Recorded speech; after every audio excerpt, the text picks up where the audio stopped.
Bismillahirrahmanirrahim. Assalamualaikum warahmatullahi wabarakatuh.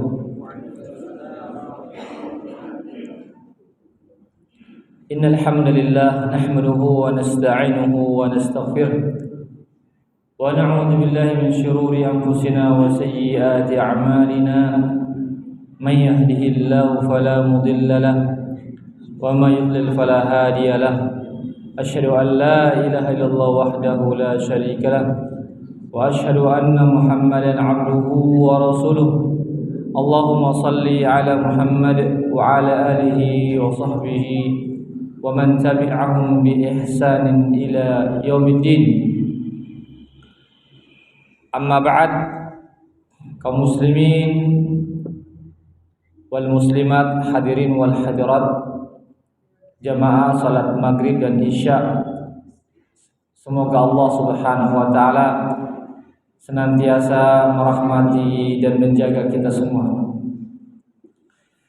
Pertama-tama, marilah kita senantiasa memuji Allah subhanahu wa ta'ala dan bersyukur kepadanya atas segala limpahan rahmat dan hidayahnya, sehingga pada malam ini masih di bulan Syawal kita masih diberikan nikmat hidayah, kesempatan dan kesehatan untuk melanjutkan kembali kajian kita tentang tazkiyatun nufus pada malam ini insyaallah. Salawat dan salam senantiasa kita kirimkan kepada junjungan kita Nabiullah Muhammad sallallahu alaihi wasallam beserta keluarga dan para sahabatnya, para pengikutnya yang tetap setia berpegang teguh kepada sunnah-sunnah beliau dan para sahabatnya hingga hari kiamat kelak. Amin ya rabbal alamin. Kaum muslimin wal muslimat rahimakumullah, pada kajian tazkiyatun nufus kali ini saya akan mengangkat satu ayat dalam surah Al-Baqarah pada ayat yang ke-177. A'udzu billahi minasyaitonir rajim. Laisal birra an tuwallu wujuhakum qibala al-masyriqi wal maghrib, walakinnal birra man amana billahi wal yawmil akhir wal malaikati wal kitabi wan nabiyyin وآتى المال على حبه ذوي القربى واليتامى والمساكين وابن السبيل والسائلين وفي الرقاب وأقام الصلاة وآتى الزكاة والموفون بعهدهم إذا عاهدوا والصابرين في البأساء والضراء وحين البأس أولئك الذين صدقوا وأولئك هم المتقون. Jamaah sekalian yang dimuliakan Allah Subhanahu wa taala. Laisal birra, bukanlah kebaikan itu, ketakwaan itu, antuwallu wujuhakum, hanya sekedar kalian menghadapkan wajah-wajah kalian dalam beribadah kepada Allah qibalal masyriqi wal maghrib, yaitu menghadap ke timur dan ke barat. Ini jamaah sekalian, ayat ini Allah Subhanahu wa taala membantah umat Yahudi dan umat Nasrani yang mana mereka mengaku beriman kepada Allah Subhanahu wa taala. Mereka mengaku beriman kepada Allah, hanya sekedar mereka menghadapkan wajah-wajah mereka ketika mereka melaksanakan ibadah, yaitu umat Yahudi menghadap ke Baitul Maqdis, yaitu di bagian barat, sedangkan umat Nasrani memperhadapkan wajah-wajah mereka dalam ibadah ke arah timur ketika mereka beribadah. Hanya saja mereka hanya mengaku beriman kepada Allah Subhanahu wa taala, namun keimanan mereka tidak diakui oleh Allah Subhanahu wa taala. Ini juga sebenarnya kata ulama kita, ayat ini juga memberikan warning kepada umat Islam. Ya, meskipun ini ayat ditujukan kepada umat Yahudi dan umat Nasrani yang mengaku beriman kepada Allah, tetapi keimanannya tidak diakui oleh Allah Subhanahu wa taala karena mereka tidak, jamaah sekalian, melaksanakan konsekuensi daripada keimanan itu. Jadi keimanan itu bukan cuma sekedar memperhadapkan, hanya bukan cuma sekedar melaksanakan ibadah sholat saja menghadap ke timur dan ke barat kalau kita menghadap ke Ka'bah, tetapi keimanan itu, ketakwaan itu, kebaikan itu harus ada konsekuensi-konsekuensi dari keimanan kita kepada Allah Subhanahu wa ta'ala. Oleh karena itulah kata ulama kita bahwasanya seorang muslim yang mengaku beriman kepada Allah Subhanahu wa ta'ala, maka tidak cukup hanya sekedar melaksanakan sholat, tidak cukup hanya sekedar memperhadapkan wajah-wajah mereka menghadap ke Ka'bah atau ke kiblat, tetapi harus terpenuhi konsekuensi-konsekuensi daripada ibadah sholat itu atau keimanan kepada Allah Subhanahu wa ta'ala. Oleh karenanya, jamaah sekalian, dalam ayat ini Allah Subhanahu wa ta'ala menjelaskan secara rinci siapakah orang yang beriman itu, siapakah orang yang bertakwa itu, siapakah orang-orang yang benar-benar mensucikan jiwanya, siapakah orang-orang yang benar-benar beriman kepada Allah Subhanahu wa ta'ala. Inilah penjelasannya. Walakinnal birra man amana billahi wal yaumil akhir, ila akhir ayat. Akan tetapi kata Allah, keimanan itu, ketakwaan itu, kebaikan itu adalah siapa yang beriman kepada Allah.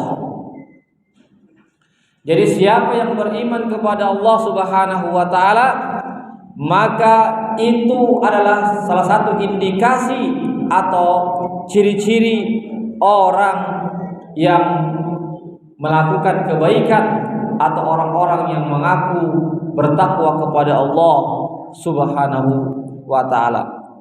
Jadi yang pertama adalah beriman kepada Allah Subhanahu wa ta'ala. Beriman kepada Allah, jamaah sekalian, yang pertama adalah beriman tentang wujudnya Allah, bahwasanya Allah itu ada. Berbeda dengan orang-orang ateis. Orang-orang ateis mengakui bahwasanya Allah itu tidak ada. Tidak ada yang bernama Tuhan, tidak ada. Artinya alam semesta ini terjadi begitu saja tanpa ada yang menciptakan, tanpa ada yang mengadakan. Itulah orang-orang ateis, yaitu orang yang anti agama. Ya, sehingga mereka mengatakan kematian itu adalah akhir dari sebuah perjalanan. Artinya ketika sudah meninggal dunia, maka terhentilah perjalanan hidup manusia. Tidak ada namanya alam kubur, tidak ada namanya padang mahsyar, tidak ada namanya hari akhirat, tidak ada namanya surga dan neraka. Itulah orang-orang ateis. Adapun orang-orang yang beriman, orang-orang yang bertakwa kepada Allah Subhanahu wa ta'ala, maka mereka meyakini tentang wujudnya Allah, tentang keberadaan Allah Subhanahu wa ta'ala. Itu yang pertama. Yang kedua, yang dimaksud dengan beriman kepada Allah adalah beriman bahwasanya yang berhak untuk diibadahi, untuk diagungkan, untuk kita cintai hanyalah Allah Subhanahu wa ta'ala. Itulah tauhid, mentauhidkan Allah Subhanahu wa ta'ala. Jadi umat Yahudi dan umat Nasrani, jamaah sekalian, mengaku dia telah melakukan ketakwaan, melakukan kebaikan, tetapi ketakwaan dan kebaikannya tidak diterima kepada Allah Subhanahu wa ta'ala. Kenapa? karena mereka belum beriman kepada Allah dengan iman yang sempurna. Ya, karena apa? Umat Nasrani mengakui bahwasanya Nabi Isa sebagai anaknya Tuhan. Sedangkan umat Yahudi meyakini bahwasanya Uzair adalah anaknya Tuhan. Padahal Uzair dan Nabi Isa hanyalah nabi, bukanlah anaknya Tuhan. Oleh karena itu jamaah sekalian, Allah Subhanahu wa taala tidak mengakui ketakwaan dan keimanan umat Yahudi karena mereka tidak mengimani Allah secara sempurna, tidak mentauhidkan Allah meskipun mereka mengakui keberadaan Allah.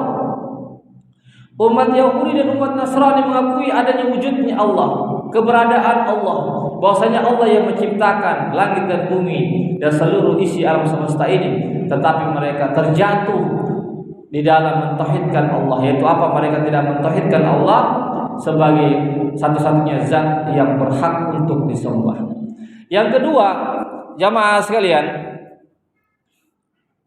maksud daripada beriman kepada Allah Subhanahu wa taala adalah kita harus meyakini bahwasanya satu-satunya zat yang menciptakan alam semesta ini dan beserta isinya termasuk diri kita hanyalah Allah Subhanahu wa taala. Ya, bukan makhluk-makhluk yang lainnya, bukan tuhan-tuhan yang lainnya. Ini yang harus kita yakini seyakin-yakinnya, bahwasanya yang menciptakan langit dan bumi, yang menciptakan siang dan malam, yang menciptakan makhluk-makhluk yang lainnya hanyalah Allah satu-satunya zat.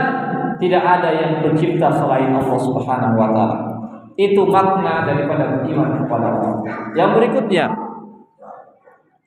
makna beriman kepada Allah Subhanahu wa taala jemaah sekalian adalah kita harus meyakini bahwasanya Allah Subhanahu wa taala adalah yang memiliki nama-nama dan sifat-sifat Allah yang kita kenal dengan Al-Asmaul Husna, nama-nama Allah Subhanahu wa ta'ala.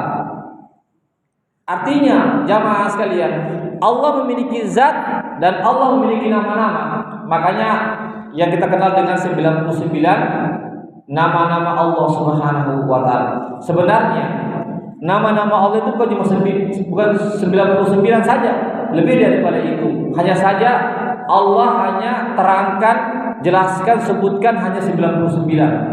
Sebenarnya lebih daripada itu, karena ada hadis mengatakan yang menyebutkan ya yang bunyinya yaitu nama-nama yang engkau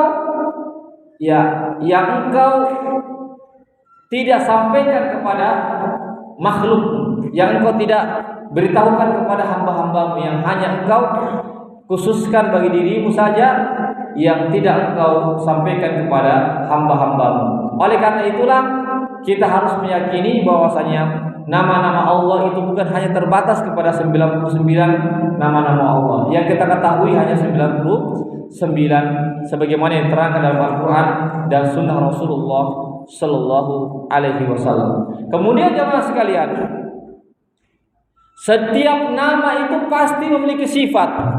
Tidak mungkin ada nama tanpa sifat. Sebagai contoh misalnya, ini cuma sekedar perbandingan saja meskipun tidak tepat. Tidak bisa kita memperbandingkan tentang makhluk diperbandingkan dengan Allah Subhanahu wa taala. Tapi ini sekedar untuk agar kita mudah memahaminya. Contohnya misalnya, setiap kita pasti memiliki nama. Ya. Seperti misalnya si fulan namanya misalnya Abdullah. Pasti ada sifatnya. Tidak mungkin ada orang, ada nama, ada sifatnya. Apa sifatnya Abdullah? Oh, Abdullah itu sifatnya baik, Abdullah itu rajin, Abdullah itu orangnya suka memberi. Itu masih sifat. Jadi setiap kita ini pasti ada sifat-sifatnya. Bukan cuma manusia, bahkan makhluk-makhluk yang lainnya ada sifat-sifatnya. Begitu juga Allah. Allah itu ada zatnya, ada namanya, dan memiliki sifat-sifat.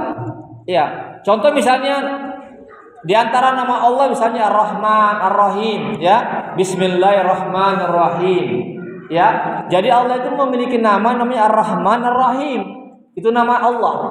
Salah satu dari dua dari nama-nama Allah yang 99 yaitu Ar-Rahman, Ar-Rahim. Ya. Dan setiap nama pasti memiliki sifat. Apa artinya Rahman? Rahman itu artinya yang Maha Pengasih. Ar-Rahim, apa artinya Rahim? Yang Maha Penyayang. Jadi Allah itu memiliki nama yang Maha Pengasih dan memiliki sifat-sifat kasih. Ya, memiliki sifat kasih kepada seluruh makhluknya. Begitu juga Allah SWT memiliki nama Ar-Rahim. Ar-Rahim. Apa artinya Rahim? Yang Maha Penyayang. Berarti Allah memiliki sifat sayang khususnya kepada orang-orang yang beriman. Tidak mungkin ada nama tanpa sifat. Sebagaimana tadi saya katakan, tidak mungkin ada namanya Abdullah, ada namanya Ali, ada namanya Utsman. Tidak mungkin ada nama tanpa sifat. Semua pasti ada sifatnya. Ya, begitu juga dengan Allah Subhanahu wa taala. Allah memiliki nama-nama yang 99 dan Allah Subhanahu wa taala memiliki sifat-sifatnya. Ini yang harus kita yakini sebagai umat Islam, khususnya kita sebagai Ahlussunnah wal Jamaah. Itu yang pertama. Jamaah sekalian. Jadi sebagai bentuk tazkiyatun nufus kita, pensucian diri kita, iman kita, yang pertama kita harus beriman kepada Allah Subhanahu wa ta'ala. Ini yang paling pokok. Yang kedua adalah beriman kepada hari akhirat. Beriman kepada hari akhirat, bahwasanya hadirin yang dimuliakan Allah Subhanahu wa ta'ala, ada namanya hari akhirat. Apa arti akhirat? Hari akhirat, hari yang paling akhir. Tidak ada lagi hari yang terakhir selain hari akhirat. Ya kan, hari ini kan hari-hari itu banyak Pak. Ada namanya hari-hari kita di dalam rahim ibu kita. Ya, 9 bulan kurang lebih. Namanya hari-hari di dalam, namanya alam rahim. Setelah itu keluar ke bumi, namanya hari-hari di bumi atau alam dunia. Setelah itu pindah ke alam kubur, yaitu alam barzah. Entah berapa lama manusia akan tinggal di alam barzah. Yang berikutnya adanya alam akhirat, alam yang kekal abadi. Disitulah akhir. Tidak ada lagi hari, jamaah sekalian, setelah hari akhirat, hari yang kekal abadi, hidup selama-lamanya. Tidak ada orang yang mati di hari akhirat. Cuma masalahnya, apakah kita bahagia selama-lamanya atau apakah manusia itu akan sengsara selama-lamanya. Yang terpenting tidak ada lagi kematian pada hari itu. Kenapa? Karena malaikat maut juga sudah mati. Ya, sehingga tidak bisa lagi mencabut nyawa penghuni neraka. Dan dicabut nyawanya, penghuni surga juga tidak dicabut nyawanya, hidup selama-lamanya. Inilah yang harus diyakini, jamaah sekalian. Ya, sebagaimana saya katakan tadi, orang-orang ateis, orang-orang yang tidak memiliki agama, mereka tidak meyakini hari akhirat. Ya, mereka meyakini ketika manusia sudah meninggal dunia, selesai urusannya. Tidak ada lagi namanya pertanyaan mungkar dan nakir di alam kubur. Tidak ada lagi namanya hari kebangkitan dari ketika manusia bangkit dari alam kubur. Mereka tidak meyakini. Apalagi namanya hari perhitungan, hari penimbangan amal. Apalagi mereka meyakini meniti jembatan sirat. Apalagi mereka meyakini surga dan neraka. Orang-orang ateis tidak meyakini akan hal itu semuanya. Oleh karena itulah jemaah sekalian, Allah Subhanahu wa taala ingin membantah orang-orang kafir bahwasanya jika kalian benar-benar mengaku beriman kepada Allah, mengaku bertakwa kepada Allah, mengaku telah melakukan kebaikan kepada Allah, maka kalian harus mempercayai, meyakini adanya hari akhirat. Hari akhirat. Ini hadirin yang dimuliakan Allah Subhanahu wa taala. Yang ketiga, ciri-ciri orang-orang yang membersihkan dirinya atau orang-orang yang melakukan kebaikan dan ketakwaan adalah meyakini, beriman adanya malaikat. Adanya malaikat. Malaikat jamaah sekalian makhluk gaib, tidak kelihatan. Tapi ada. Bahkan kata ulama, jumlah malaikat lebih banyak daripada jumlah manusia. Karena apa? Karena disebutkan dalam hadis, setiap satu jengkal di langit, di situ ada malaikat yang beribadah. Setiap satu jengkal ada malaikat lagi beribadah. Satu jengkal ada lagi malaikat beribadah. Ada yang ruku, ada yang sujud, ada yang berdiri beribadah kepada Allah Subhanahu wa taala. Ini menunjukkan bahwasanya malaikat itu ada dan jumlah malaikat lebih banyak daripada jumlah manusia. Bahkan setiap kita ada 2 malaikat bersama kita. Setiap kita ada 2 malaikat bersama kita. Dimanapun kita berada, ada 2 malaikat bersama dengan kita. Dan 1 jin. Jadi ada 1 jin yang selalu menggoda kita, selalu ada bersama kita, dan ada 2 malaikat bersama kita dimanapun kita berada. Berarti ini menunjukkan jumlah malaikat lebih banyak daripada manusia. Karena setiap manusia ada 2 malaikatnya. Jamaah sekalian yang senantiasa membersamainya. Hadirin yang dimuliakan Allah Subhanahu wa ta'ala. Malaikat, jamaah sekalian, ada yang Allah sebutkan namanya, ada malaikat yang Allah tidak sebutkan namanya. Siapa yang Allah sebutkan namanya? Di antaranya adalah malaikat Jibril. Malaikat Jibril ini adalah pemimpin seluruh para malaikat. Ya, jadi malaikat Jibril ini adalah pemimpin seluruh para malaikat. Artinya bosnya malaikat adalah malaikat Jibril alaihissalam. Karena apa? Semua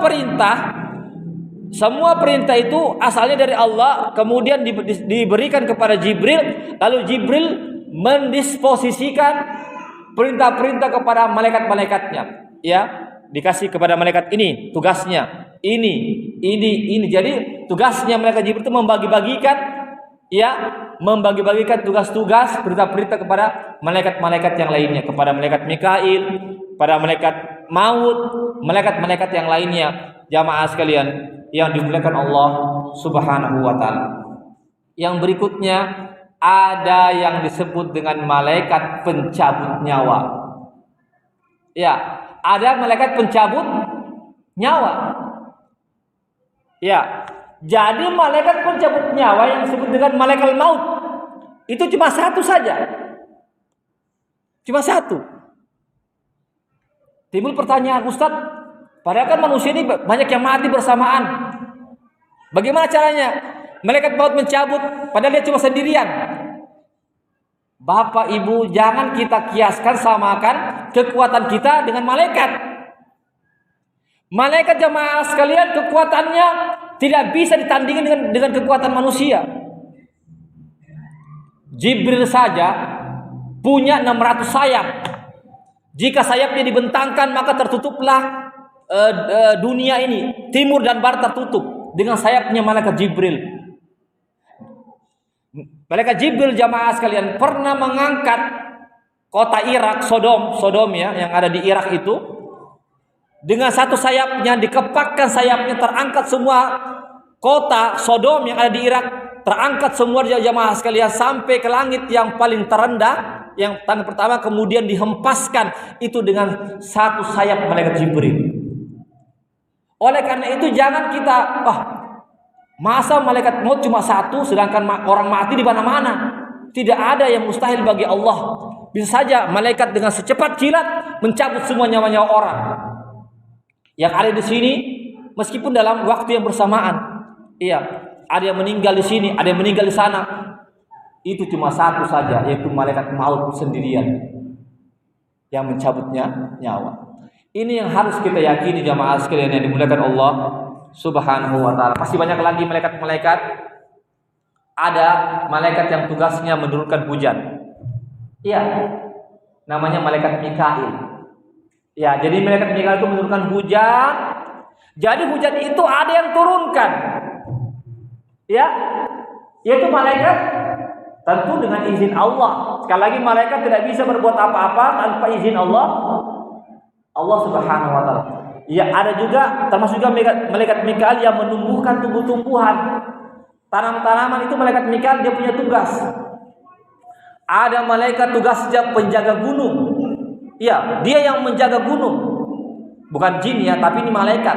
Ada juga malaikat yang tugasnya bertanya ketika orang dikuburkan, yaitu apa? Malaikat Munkar dan Nakir. Ya. Bertanya di dalam kubur. 3 pertanyaan. Setiap kita akan ditanya, man rabbuka? Siapa Tuhanmu?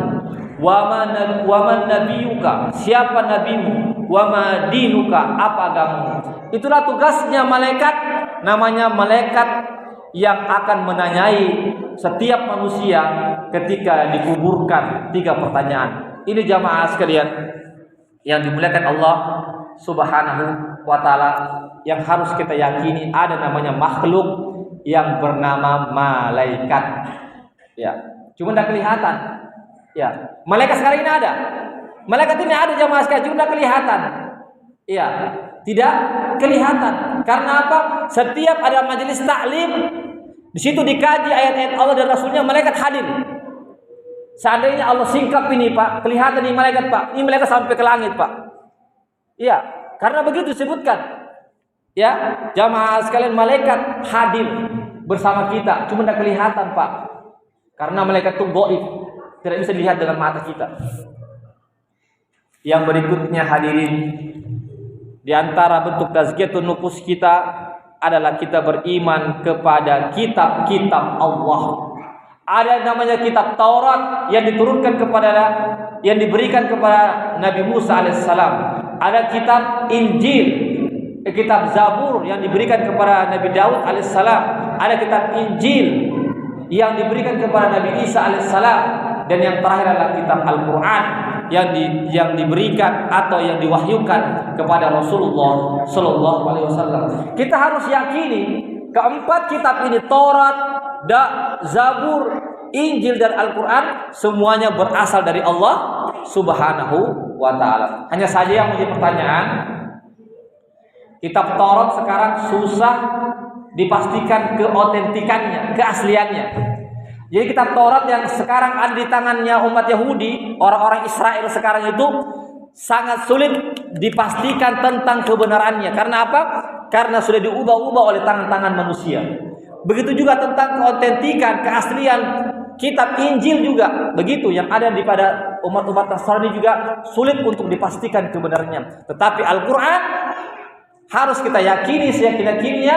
Kitab Al-Quran sejak Nabi Muhammad 14 abad yang lalu sampai sekarang dan sampai hari kiamat tidak akan pernah berubah, tidak akan pernah diubah-ubah oleh tangan-tangan manusia. Karena apa? Karena Allah yang langsung menjaga Al-Quran melalui para ulama dan melalui para penghafal Al-Quran. Yang berikutnya jamaah sekalian, di antara bentuk tazkiyatun nufus kita adalah kita harus beriman kepada para nabi dan rasul. Kepada para nabi dan rasul. Ada nabi dan rasul yang kita kenal dengan 25 nabi dan rasul, padahal bukan cuma 25 nabi dan rasul, lebih daripada itu. Cuma yang kita kenal, yang disebutkan namanya dalam Al-Quran dan Sunnah hanya 25. Tetapi sebenarnya lebih daripada itu, karena dalam ayat Allah katakan ada di antara rasul dan nabi yang kami tidak sebutkan namanya. Tapi yang kita kenal Nabi Adam, Nabi Nuh, Idris, Hud, Saleh, Ibrahim, Lut, dan sampai kepada Nabi Muhammad Sallallahu Alaihi Wasallam.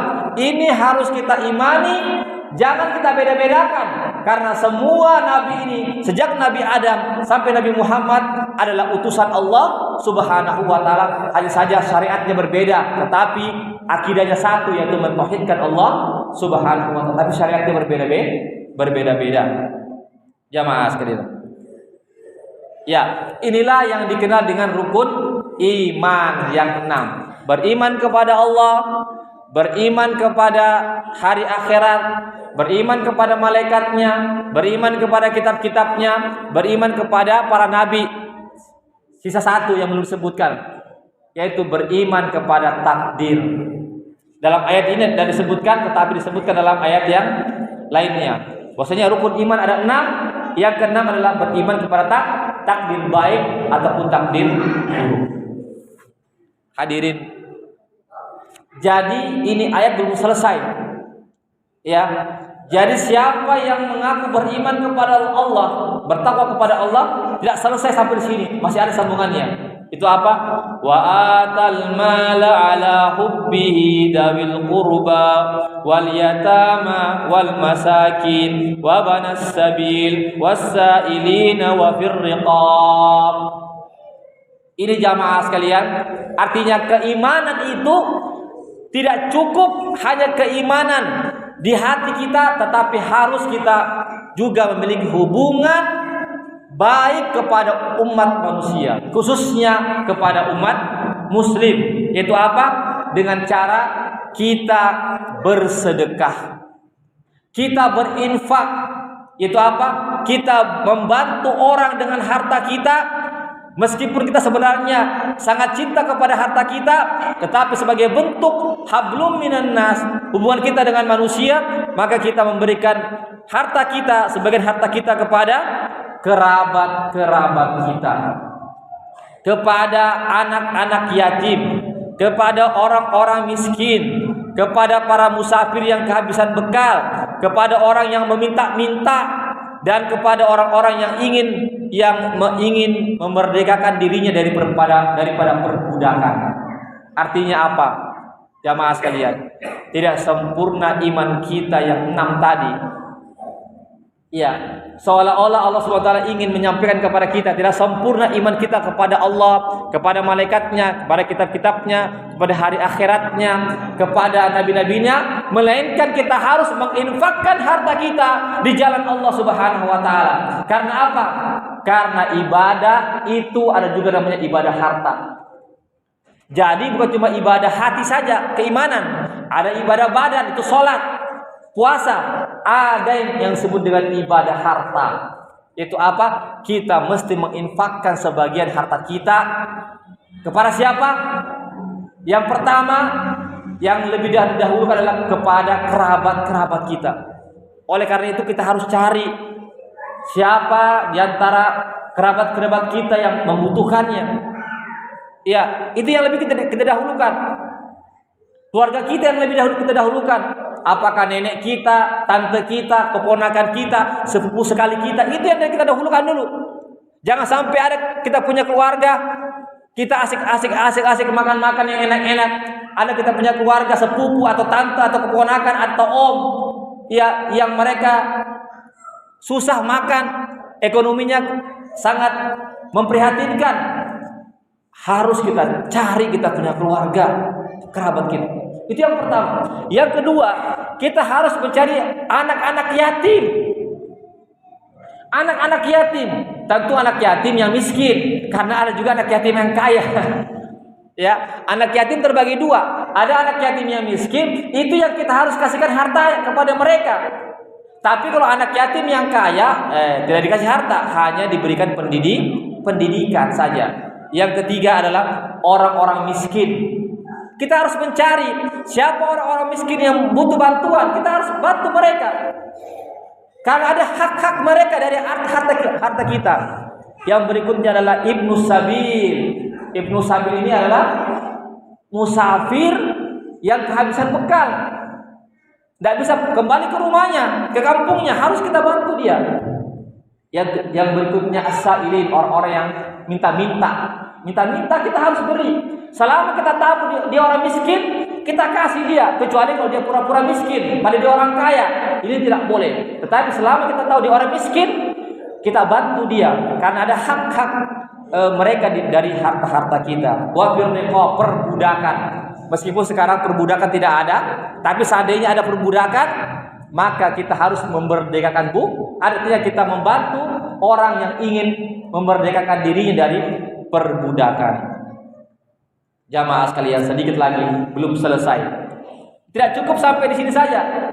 Tadi kan keimanan itu dalam hati dan 6. Yang kedua, hablum minan nas, yaitu melalui sedekah kita, harta kita. Yang ketiga, hablum minallah, yaitu apa? Wa aqamas shalah, menegakkan salat. Artinya, tidak ada artinya iman kita yang 6 tadi atau yang 5 tadi, tidak ada artinya kita memiliki hubungan yang baik dengan manusia kalau tidak sholat. Itu maksudnya. Ya, oleh karena itu kata Nabi, awwalu ma yuhasabu yaumal qiyamah as-shalah. Idza salahat salaha sa'iru amalihi wa idza fasadat fasada sa'iru amalihi. Amalan yang pertama kali akan diperiksa nanti pada hari akhir adalah salatnya.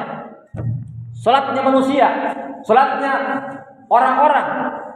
Jika salatnya diterima, maka seluruh amalnya akan diterima. Namun jika salatnya yang buruk tidak diterima, maka seluruh amalnya tidak akan diterima. Ketika penghuni surga bertanya kepada penghuni neraka, "Masalakakum fi saqar?" Kenapa kamu dimasukkan ke dalam neraka Sakor? Apa jawaban penghuni neraka? Qalu lam naku minal musallin. Karena dulu kami tidak pernah melaksanakan sholat. Jadi jamaah sekalian, ya penyebab manusia dimasukkan ke dalam neraka karena apa? Karena di dunia mereka tidak melaksanakan sholat. Yang berikutnya jamaah sekalian, wa ataz zakat, yaitu mengeluarkan zakat. Ustaz, tadi kan sudah disebutkan tadi berinfak. Sekarang zakat, apa bedanya? Harus dibedakan antara infak, sedekah dengan zakat. Kalau zakat itu wajib. Oleh karena itu orang-orang kaya harus menghitung hartanya. Jangan sampai sudah cukup nisabnya. Berapa nisabnya harta kita? Yaitu jika sudah setara 85 gram emas. Anggaplah emas sekarang 1 juta. Berarti siapa yang memiliki uang? Apakah tabungan? Apakah emas di rumah disimpan? Emas batangan disimpan di rumah? Apakah deposito? Apakah investasi? Jika sudah sampai 85 gram yang setara dengan 85 juta dan sudah tersimpan selama setahun, maka wajib dikeluarkan zakatnya 2,5%. Ini wajib. Ya, yang tadi itu bukan wajib, dia hanya sunnah saja. Jamaah saya, tapi zakat ini namanya zakat harta itu wajib.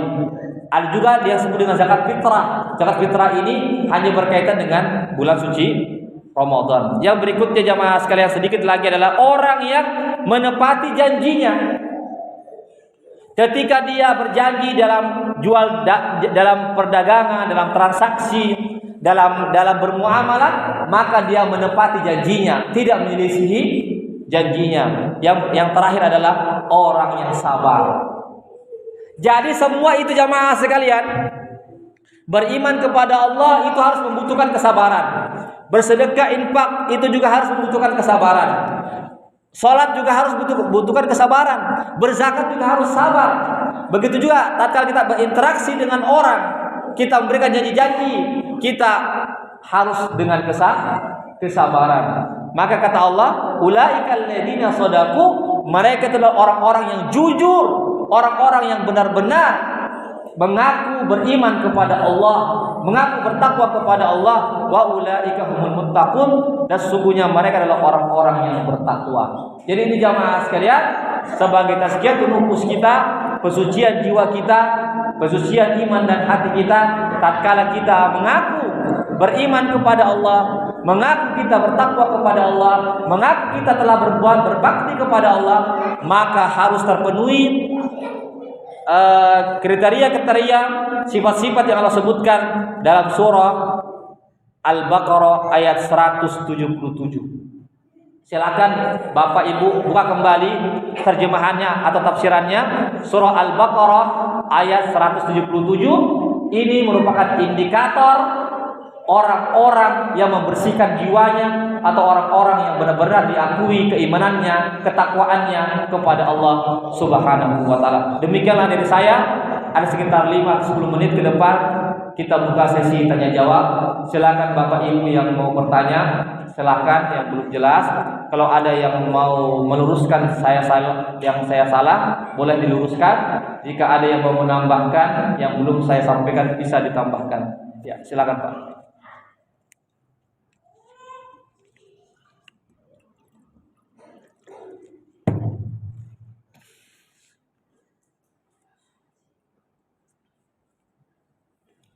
Silakan Bapak Ibu yang mau bertanya.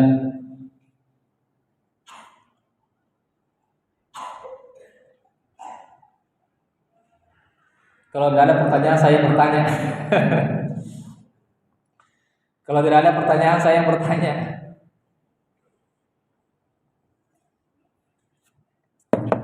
Silakan. Ada pertanyaan?